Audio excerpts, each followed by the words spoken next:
আসসালামু আলাইকুম। আবার চলে আসলাম নতুন একটি হরর স্টোরি নিয়ে। সময় 1998 সাল।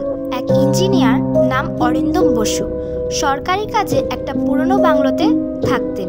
এই বাংলোটা অনেক দিন ফাঁকা পড়েছিল। গ্রামের লোক কেউ ওইদিকে তেমন একটা যায় না। তারা বলে রাতে ওখানে কান্নার আওয়াজ শোনা যায়। অরিন্দম বসু যখন থাকতে শুরু করলেন, প্রথম রাতেই শুনলেন ওপরের ঘরে কারো হাঁটার শব্দ। তিনি ভাবলেন হয়তো ইঁদুর বা বিড়াল, কিন্তু সকালে ঘুম থেকে উঠে দেখলেন কাঠের মেঝেতে ভেজা পায়ের ছাপ, একদম মানুষের পায়ের ছাপের মতো। আর এই পায়ের ছাপটা সোজা ঘরের সামনে এসে থেমে গেছে। তিনি বিষয়টা কেয়ারটেকার হরিদাকে বললেন। এই কথা শুনে হরিদা চুপ হয়ে গেল। কিছুক্ষণ পর বলল, বাবু, রাত 12টার পর কেউ দরজায় কড়া নাড়লে খুলবেন না। যেই ডাকবে মুখে কথা বলবেন। দ্বিতীয় রাত ঠিক 3টা নাগাদ দরজায় দুটো টোকা পড়ল। অরিন্দম মনে রাখলেন হরিদার কথা, তাই দরজা খোলেননি। কিন্তু তার পরপরই এক নারী কণ্ঠে ফিসফিস করে আওয়াজ এলো, এটা আমার ঘর, তুমি এখানে কেন?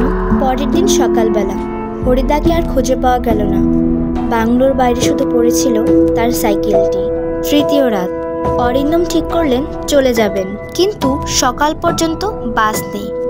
রাত 1টা নাগাদ হঠাৎ বিদ্যুৎ চলে গেল। তিনি মোমবাতি জ্বালালেন। তার ঘরে একটা বড় আয়না ছিল। হঠাৎ অরিন্দম দেখতে পেলেন আয়নায় একজন লাল শাড়ি পরা মহিলা দাঁড়িয়ে আছে। মেয়েটির মুখ একদম কালো, যেন পুড়ে গেছে। অরিন্দম কিছুক্ষণ পর পেছনে তাকায়। এবার সে মেয়েটিকে দেখতে পায় একদম তার সামনে। এরপর আয়নাটা ভেঙে যায়। সকালবেলা গ্রামের লোকেরা এসে দেখে ঘরটা খালি।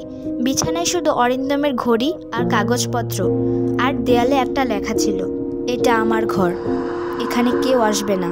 তারপর থেকে আজও সেই বাংলো খালি পড়ে আছে। রাতে কেউ কাছে গেলে কারো পায়ের আওয়াজ শোনা যায়, ঠিক ভোর 3টায়।